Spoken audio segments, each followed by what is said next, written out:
Marriage hall में black money का खेल। समझता हूँ आजकल तो क्या हाल हो रखा है, आप तो बताइए। बिल्कुल आजकल तो कुछ बोलना भी बड़ा डर लगता है भैया, पता नहीं कहीं स्टिंग ऑपरेशन तो नहीं हो रहा। सच्ची बता रहा हूँ, आजकल इतनी गले में बातरी लगी हुई है। फ्रैंकली आपसे बड़ी ओपन बात कर रहा हूँ। फार्म हाउस में काले धन का धंधा।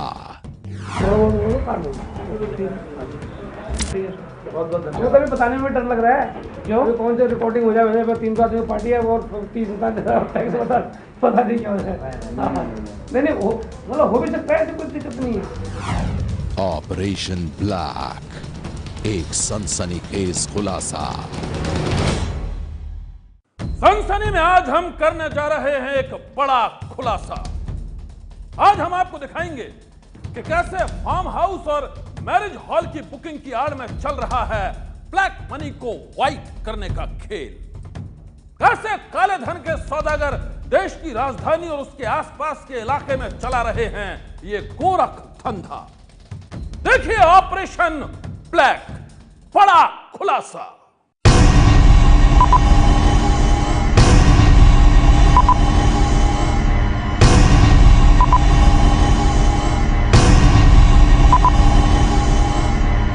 एबीपी न्यूज के खुफिया कैमरे में कैद ये चेहरे उन शातिर लोगों के हैं जो नोटबंदी के बाद ब्लैक मनी को व्हाइट करने के खेल में जुटे हुए हैं। ये चेहरे देश की राजधानी दिल्ली और उसके आसपास के इलाकों के फार्म हाउस और मैरिज हॉल चलाने वाले लोगों के हैं।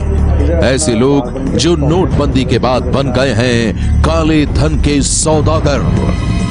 अमाउंट लेंगे आपका, वो आप डिपेंड करता है आप हमें कौन से नोट दे रहे हो, कितने दे रहे हो। टैक्स पेमेंट करेंगे तो आपको उसका पूरा बिल 18% टैक्स लगेगा।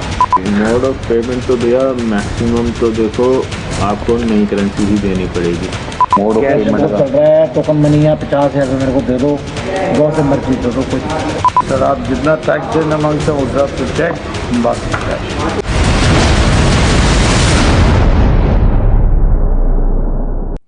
नोटबंदी के बाद काले धन के सौदागर कई तरह से ब्लैक मनी को व्हाइट करने के खेल में जुटे हैं। और जब हमें पता चला कि दिल्ली और आसपास के इलाकों में फार्म हाउस और मैरिज हॉल चलाने वाले कुछ लोग बड़ी चालाकी से गोरख धंधे के इस खेल को खेल रहे हैं, तो हमारी टीम भी पहचान छुपाकर उनके पास पहुंच गई। और फिर बातों ही बातों में बेनकाब हो गया काले धन के शातिर सौदागरों का चेहरा। एबीपी न्यूज संवाददाता मनोज वर्मा सबसे पहले बेनकाब कर रहे हैं काले धन के उस बड़े सौदागर को जो दिल्ली से सटे गाजियाबाद में एक मैरिज हॉल का संचालक है।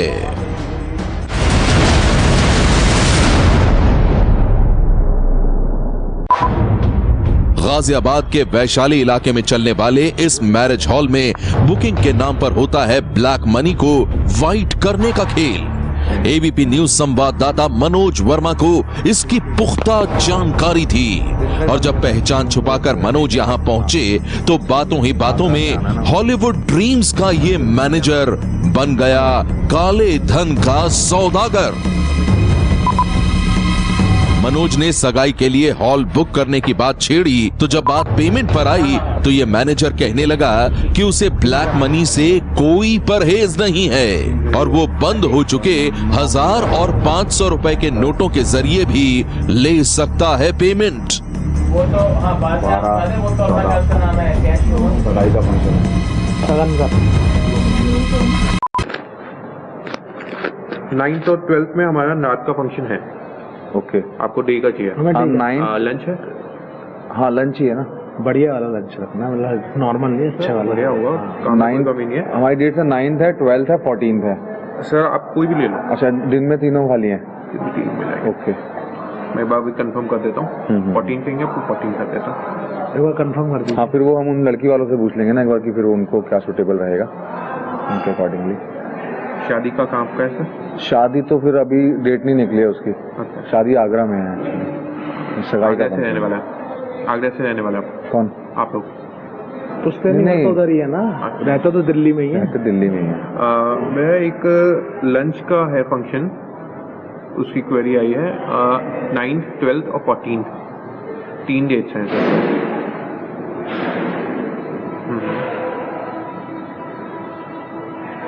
नहीं, 9th और 12th को दिन का लेने में कोई दिक्कत नहीं है।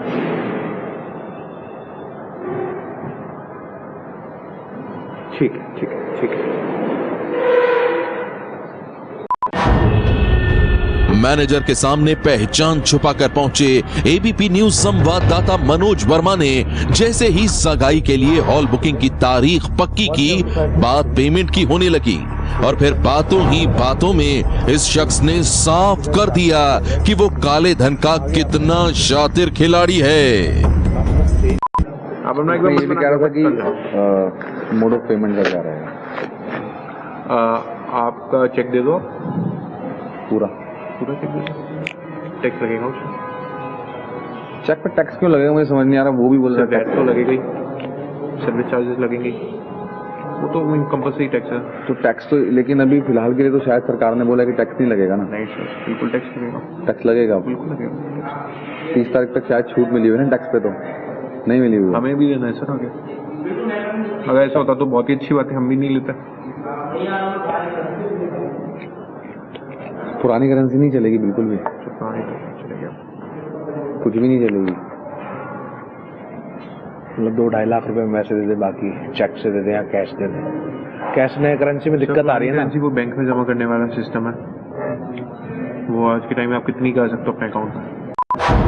ये मैनेजर अपनी बातों से हमें ये समझाना चाह रहा था कि ब्लैक मनी को अपने बैंक अकाउंट में जमा करवाना कितना मुश्किल है, और उसी दौरान वहां हॉलीवुड ड्रीम्स का दूसरा मैनेजर बॉबी भी पहुंच गया। बॉबी को भी पेमेंट में ब्लैक मनी से कोई परहेज नहीं था। जी सर, मैं ये कह रहा था कि पेमेंट्स ऑफ मूड के बारे में आजकल जो चल रहा है वो आपको पता ही है। मोड ऑफ कैश पेमेंट में का चल रहा है, टोकन मनी या 50,000 रुपये मेरे को दे दो, जो से मर्जी दे दो, कोई दिक्कत नहीं।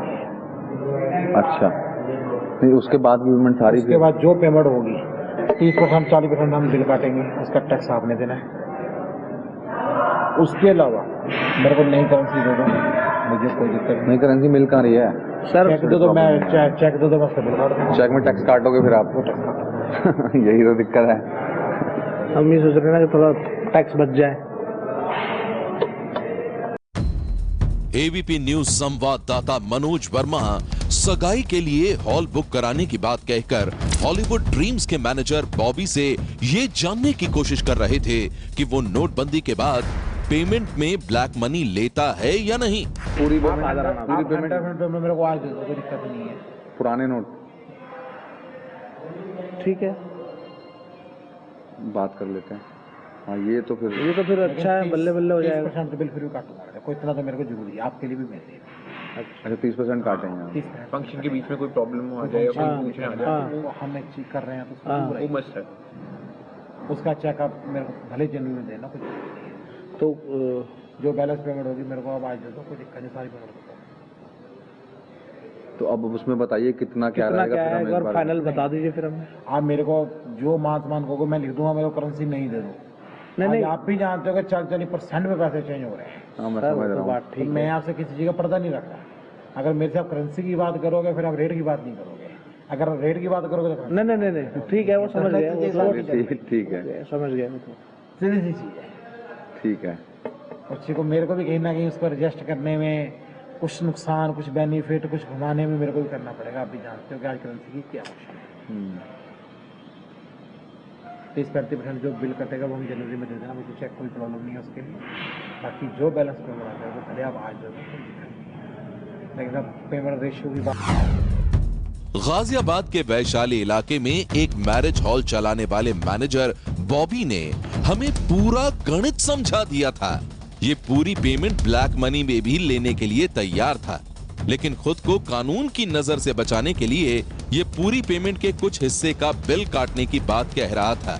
यानी कि वो पैसा इसे व्हाइट में चाहिए था और इसके लिए ये जनवरी तक का समय दे रहा था। बॉबी ऐसा इसलिए कह रहा था ताकि अपने काले धंधे को ये कानून की नजरों से बचा सके। देखा आपने, गाजियाबाद के वैशाली इलाके में हॉलीवुड ड्रीम्स का मैनेजर मैरिज हॉल को बुक करने के नाम पर कैसे ब्लैक मनी लेने के लिए भी तैयार था। काले धन के सौदागर को बेनकाब करने के बाद एबीपी न्यूज संवाददाता मनोज वर्मा उसी इलाके के एक और फार्म हाउस में पहुंचे। यहां भी मनोज ने यही बताया कि उन्हें सगाई के लिए फार्म हाउस बुक करना है। मैनेजर को कोई शक न हो इसलिए मनोज ने बातचीत खाने के मेन्यू से शुरू की। ये जो पूरा मेन्यू है ये आपको पड़ जाएगा भैया 1300 रुपीज पर प्लेट का। 1300। हाँ जी, इसमें भी सारे जो स्नैक्स आपने बताया ऑल ओवर। फ्लावर डेकोर और डीजे पार्ट वो सेपरेट रहेगा। 50,000 का फ्लावर डेकोर रहेगा और 15,000 की डीजे की वो रहेगी आपका सर्विसेज। ये बैठेगा आपको 300 से 350 बंदों की। अगर आप 350 देते हो मिनिमम गारंटी तो 1300 हो जाएंगे, इंटू 300 देते हो तो 300 इंटू 1300। डिस्काउंट क्या देंगे आप इसमें? हाँ जी, डिस्काउंट क्या देंगे आप? 300 तो हो ही जाएंगे है ना? 300, 350, 300, 350 मतलब वो तो उतना जितनी मिनिमम गारंटी है। अभी मैं आपको 300 का एक एस्टिमेट 300 तो है, 350। अब तक की बातचीत में फार्म हाउस का मैनेजर बेतकल्लुफ हो चुका था और फिर पेमेंट की बात छिड़ते ही वो नोटबंदी में बंद हो चुके 500 और 1000 के नोटों की ब्लैक मनी लेने के लिए तैयार हो गया। शर्त यह थी कि वो कुछ पेमेंट में ब्लैक मनी सिर्फ 10 से 15% तक ही लेगा। मैं थोड़ा सा समझना चाह रहा हूँ एग्जाम के लिए। ये 4,21,000 रुपए हमने आपको पे किए। हाँ, आप इसमें हार्ड कैश जितना देना चाहते हो। हाँ, वो जितना भी होगा वो तो क्या ठीक है। हार्ड कैश आप मेरे को दोगे। हाँ, बैंक की ट्रांजैक्शन का कोई भी टैक्स मोड होगा उस पर 15% का स्लॉट लगेगा आपका। अच्छा, 15% का हमें। मान लो हमने मतलब 1.5 लाख रुपए आपको दिया। हाँ, चेक से तो 1.5 लाख पे 15% आप लगा के मुझे दो। अच्छा, जो भी आपका 22,500 के करीब आपको बैठेगा। बड़ी रहा ना फिर चेक से। पुरानी करेंसी नहीं लेंगे आप बिल्कुल भी? पुरानी करेंसी नहीं लेंगे? पुरानी करेंसी मुश्किल से, अगर आज की टाइम देखा जाए क्योंकि पॉलिसी हर चीज चेंज होती है तो मुश्किल से 10 से 15% एक्सेप्टेबल है। मतलब 50,000 रुपए तक चल जाएगा। 10 से 15% तक एक्सेप्टेबल है। 2 लाख रुपए नहीं चलेंगे पुरानी करेंसी लेंगे तो? पता नहीं ना सर कि अभी न्यूज में क्या चीज आ जाए, क्या हो जाए, हम आपसे पकड़ लें और आप पता चले फिर बाद में चीजें दिक्कत आनी शुरू हो। नोटबंदी के बाद काले धन के सौदागर ब्लैक मनी को व्हाइट करने के खेल में जुटे हैं। फार्म हाउस और मैरिज हॉल की बुकिंग की आड़ में भी ब्लैक मनी को व्हाइट किया जा रहा है। एबीपी न्यूज संवाददाता मनोज वर्मा इस बात की तहकीकात के लिए दिल्ली के मॉडल टाउन इलाके में भी पहुंचे। वहां क्या हुआ अब आप ये भी देख लीजिए। एबीपी न्यूज संवाददाता मनोज वर्मा अपनी पहचान छुपाकर मॉडल टाउन इलाके में प्रीतम बैंक्वेट हॉल के मैनेजर के पास पहुंचे थे। वहां भी बात बुकिंग से शुरू हुई और फिर पेमेंट में ब्लैक मनी लेने के लिए यहां का मैनेजर भी तैयार हो गया, लेकिन ये काम उसने अपने मालिक की इजाजत के बाद ही किया। मालिक से इजाजत मिलने के बाद मैनेजर ने क्या कहा अब आप ये भी सुन लीजिए। देखो, अगर आप कर लो, हम कह रहे 1 लाख रुपए ले लेंगे हम, और वो आपको शाम को देने पड़ेंगे। हम जब आप बुकिंग कराओगे शाम को, कल से। हाँ, है ना? पुराने नोट हम आपको शाम को दे देना। क्योंकि ऐसा होता है ना, हमें भी कहीं एडजस्ट करने होते हैं वो। अच्छा, क्योंकि टाइम बहुत कम है। हमने ये नहीं करा कि आपसे मतलब पुराने नोट हमने बैंक में डालने अपने। अच्छा, तो हमारे तो वैसे बैंक फुल अंदर के भी हम एडजस्ट करेंगे उनको। अच्छा, या किसी स्टाफ को देंगे, हाँ, या आपने किसी मतलब जो है किसी सप्लायर को देंगे, तभी तो वो भी इधर करेगा ना। अब टाइम है नहीं, अब बहुत कम टाइम रह गया। अरे अभी तो सर 25-20। अरे सर 25 बजे नहीं, इनका कोई भरोसा नहीं कब कर दे, कह दे ये 500 के नोट में नहीं चलेंगे करके। अच्छा, हाँ, ये 5-10 दिन पहले बोल देगा। हाँ,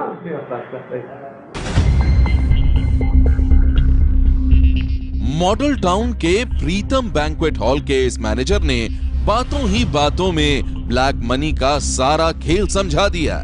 इसने बताया कि ये कैसे हॉल की बुकिंग के नाम पर बंद हो चुके 500 और 1000 के नोटों की ब्लैक मनी लेता है और फिर अलग अलग लोगों के जरिए उन्हें व्हाइट में बदल देता है। यही नहीं, इसने तो हमें यह भी बता दिया कि कैसे हॉल बुकिंग करने के बाद ये पहले टैक्स की चोरी भी करता था। एक चीज ये बताइए कि जैसे पहले भी फंक्शन हुआ है तो पहले जो अमाउंट देते थे तब तो टैक्स वैक्स नहीं लगता था पहले टैक्स ऐसा सर पूरे पर जो ऐसा होता था कि पहले जैसे हम ही खुद मान जाते थे ये मान जाते हैं कि क्योंकि जैसे हमारे पास 10 फंक्शन है, 20 महीने में 30 फंक्शन है, तो 10-15 का टैक्स काट दिया, बाकी ऐसे कर दिया बिना टैक्स का। तो ये भी जरूरी हो गया ना। इस समय क्या हो गया, इस समय इन्होंने इतनी टाइटली कर दी, ट्रैफिक पुलिस वाले पूरा नोट करके ले जाएंगे आपके वक्त कौन कौन से दिन का फंक्शन है। लग्जरी टैक्स वाले उनको नोट करके ले जाएंगे कौन से दिन फंक्शन है। अच्छा, बकायदा बाहर बोर्ड लगा होता है ना, जिस दिन फंक्शन का बाहर बोर्ड लगाना पड़ेगा, वो कैप्चर बोर्ड लोग आते हैं। सुना आपने कैसे काले धन के सौदागर टैक्स की चोरी भी करते हैं, लेकिन नोटबंदी के बाद अब ये भी बेहद डरे हुए हैं। हॉल बुकिंग की आड़ में ये ब्लैक मनी को लेकर उसे अलग अलग सोर्स के जरिए वाइट तो कर रहे हैं, लेकिन ये काम भी इन दिनों डर डर के किया जा रहा है।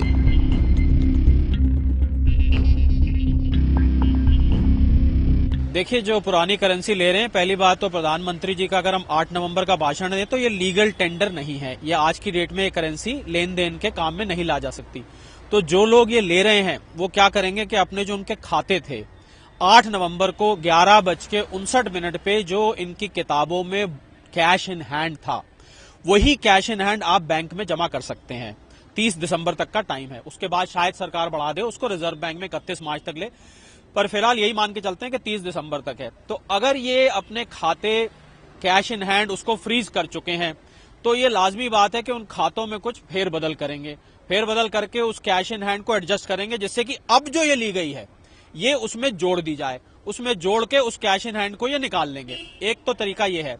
दूसरा, अगर ये इसको काले धन में ही रखते हैं, इसको एक काला धन मानते हैं, तो काले धन में ये क्या करेंगे कि ये उसको जो आजकल उल्टे सीधे तरीके चल रहे हैं, बैंकों के साथ मिलके, या कुछ लोगों ने नई करेंसी को इकट्ठा अपने पास कर लिया है। शुरू में जब बैंकों ने जब आईडी दिए जा रहे थे तो उन्होंने कुछ बैंक के मैनेजरों ने, बैंक के अफसरान ने, जो कि पीछे पकड़े भी गए हैं रेड्स में, उन्होंने नई करेंसी को अपने पास इकट्ठा कर लिया है।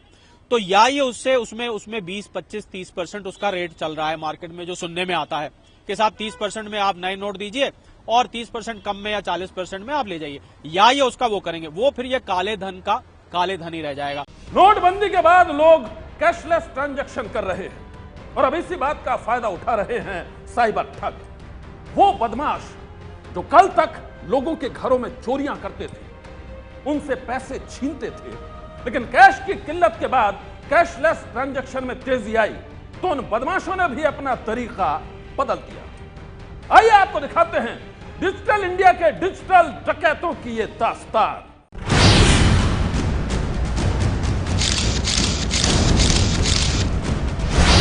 आपके क्रेडिट कार्ड पर है उनकी नजर,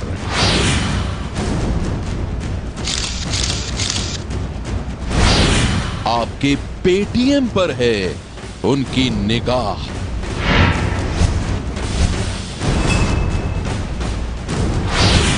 नोटबंदी का नया खतरा।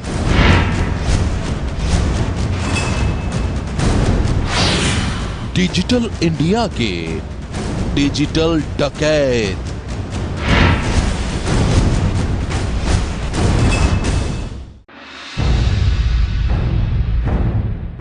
नोटबंदी के बाद सरकार कर रही है कैशलेस ट्रांजैक्शन की अपील।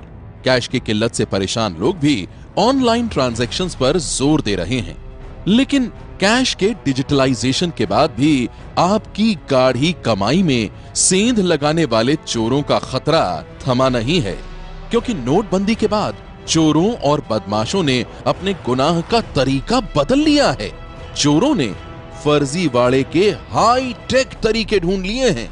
चोर अब डिजिटल हो गए हैं। आइए अब आपको दिखाते हैं डिजिटल इंडिया के उन डिजिटल डकैतों की दास्तान।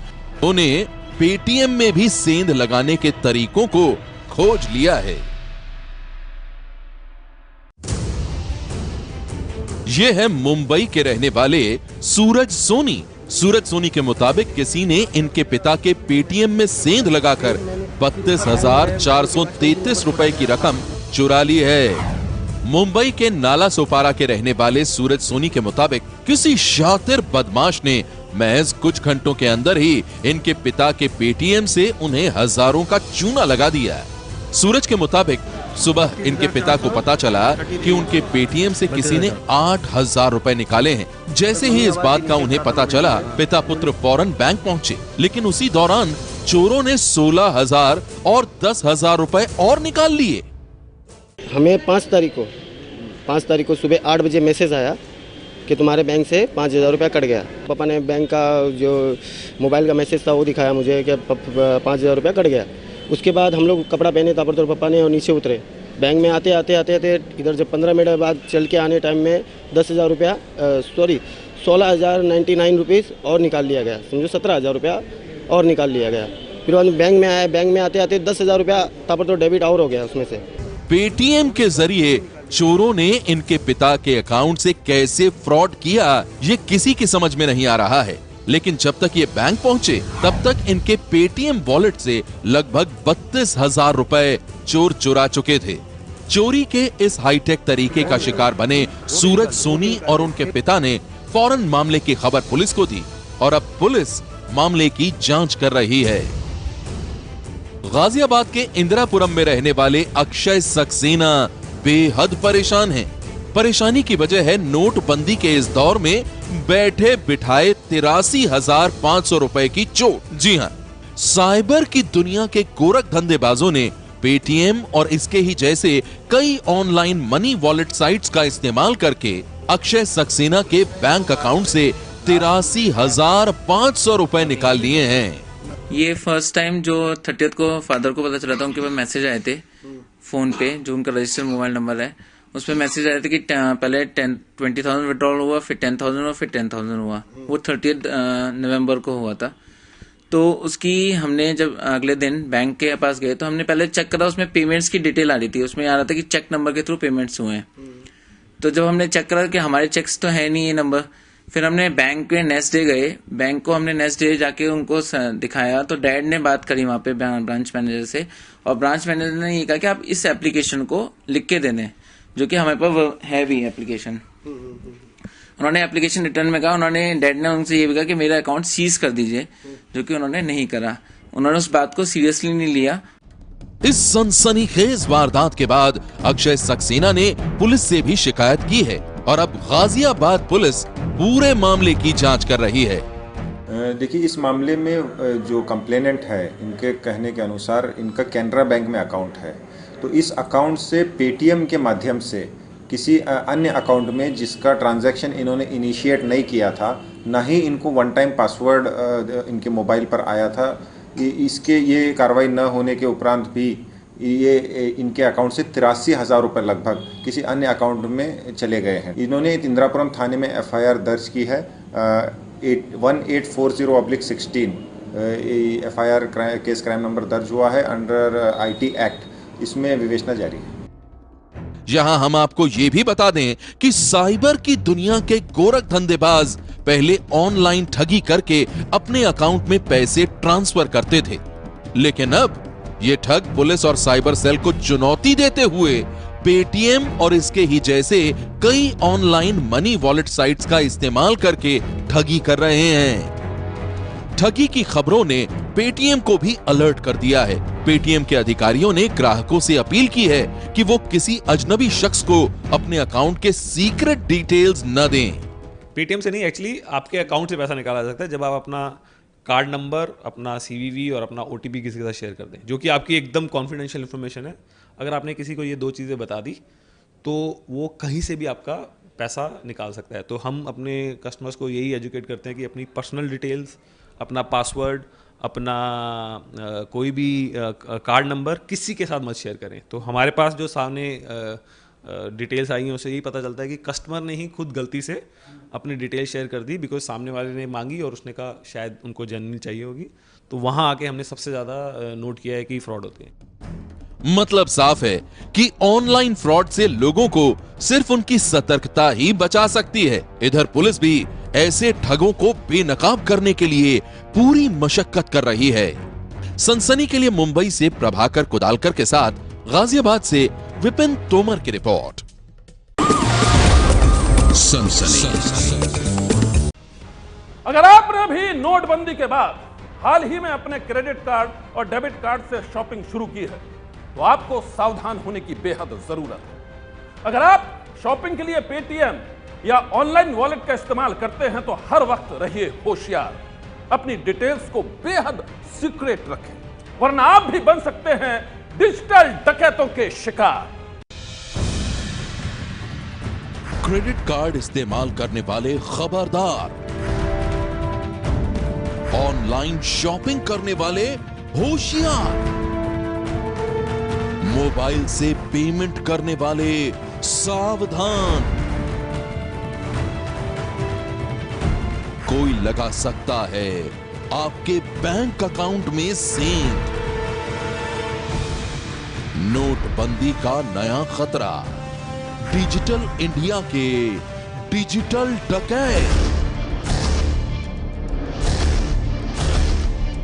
नोटबंदी के बाद एक तरफ जहां एटीएम, डेबिट कार्ड और स्मार्टफोन से ई पेमेंट का चलन बढ़ा है, वहीं सिर्फ महीने भर के अंदर ही इसके खतरे भी सामने आने लगे हैं।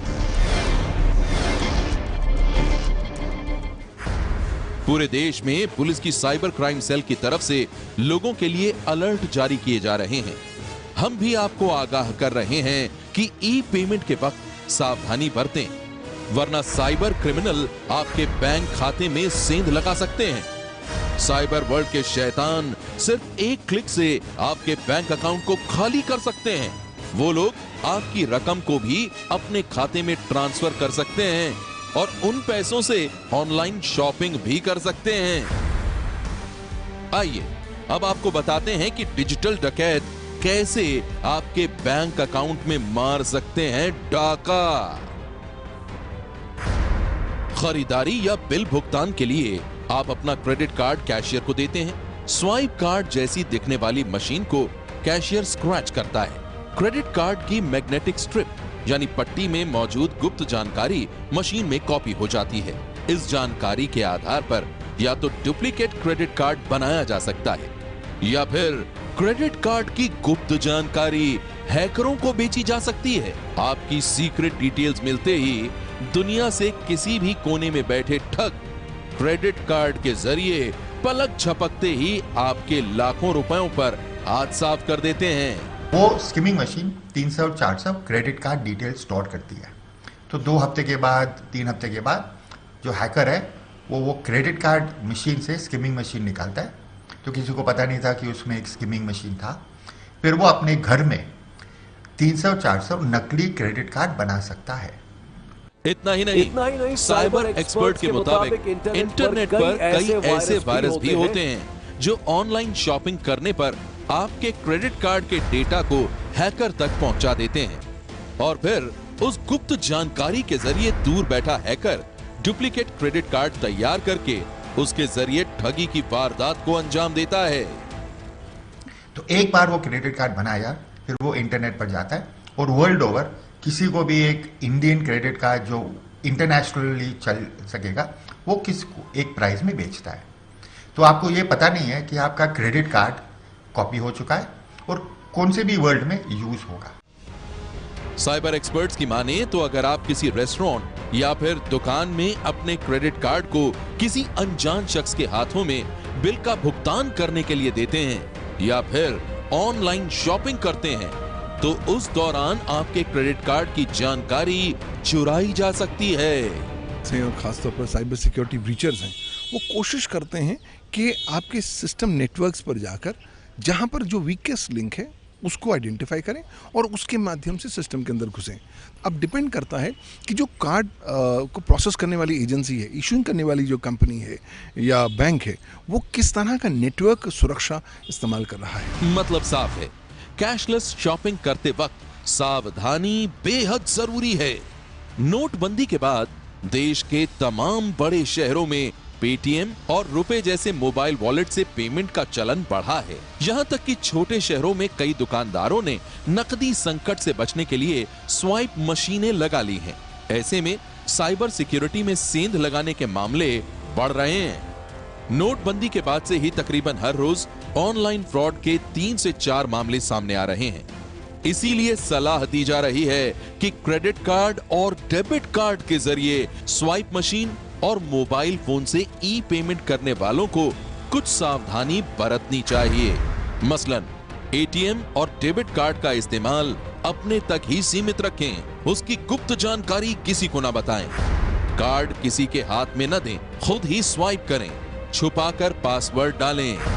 होटल, शॉपिंग मॉल और दुकानों में कार्ड से भुगतान अपनी आंखों के सामने ही करें। अच्छी तरह से देख लें कि स्वाइप मशीन में स्वाइप करने वाली जगह पर डेटा चोरी के लिए कोई स्किमर तो नहीं लगा है। मैग्नेटिक स्ट्रिप वाले कार्ड का इस्तेमाल कम करें। चिप वाले कार्ड ज्यादा सुरक्षित हैं। मोबाइल से ई पेमेंट करते वक्त अपना मोबाइल किसी के हाथ में न दें। ऐप डाउनलोड करते वक्त सावधानी बरतें और मोबाइल स्क्रीन पर दिखने वाले विज्ञापन को क्लिक न करें, वरना आपका मोबाइल हैक हो सकता है। ये कुछ ऐसी सावधानियां हैं जिनकी मदद से आप ऑनलाइन फ्रॉड का शिकार होने से बच सकते हैं।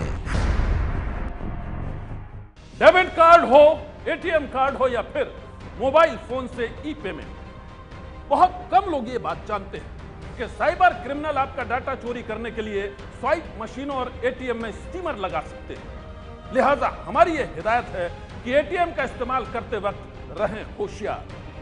बिना गार्ड वाले एटीएम में तो अपना कार्ड कतई ना लगाएं। सनसनी। 2 महीने के बाद उस महिला की बेटी की शादी थी। बेटी की शादी के लिए उसे पैसों की जरूरत थी। वो पैसे निकलवाने बैंक की लाइन में लगी, लेकिन वहां हो गई उसकी मौत। देखिए नोटबंदी के जानलेवा अटैक की यह सनसनीखेज कहानी।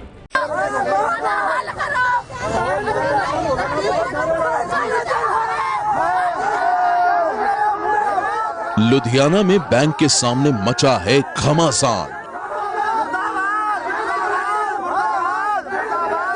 वजह है बैंक की लाइन में लगी एक महिला की मौत। महिला की मौत के बाद गुस्से में हैं लोग और हालात को काबू में करने के लिए मौके पर मौजूद हैं पुलिस वाले।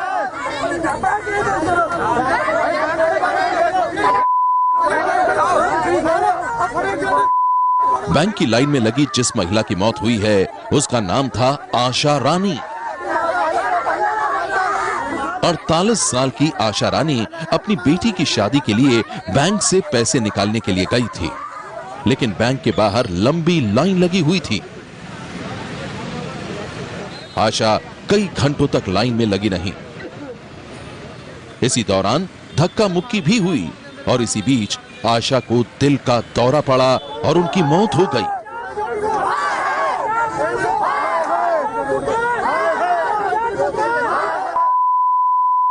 हालांकि आशा के घर वाले उसकी मौत के पीछे बैंक के सिक्योरिटी गार्ड को कसूरवार ठहरा रहे हैं।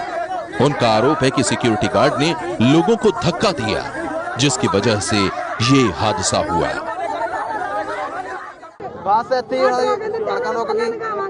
धक्का मुक्की हुई आ, बस उत्ते डिग गया, जान इत्थे निकल गई हॉस्पिटल यहाँ तो पहला आशा रानी की मौत के बाद लोग गुस्से से उबल पड़े।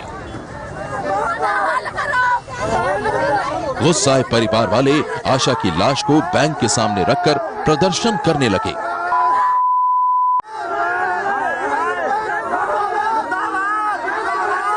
मामला गरमाते देख बैंक मैनेजर बैंक छोड़कर फरार हो गया। अब पुलिस मामले की जांच में जुटी है। पुलिस ये पता लगाने में जुटी है कि आशा की मौत के पीछे उसके घर वाले बैंक के गार्ड की धक्का मुक्की की जो कहानी सुना रहे हैं उसमें कितनी सच्चाई है। सनसनी के लिए लुधियाना से संजीव राजपूत की रिपोर्ट। सनसनी। आज की सनसनी में बस इतना ही। आप रहिएगा होशियार। सन्नाटे को चीरती सनसनी फिर देगी दस्तक आपकी दहलीज पर।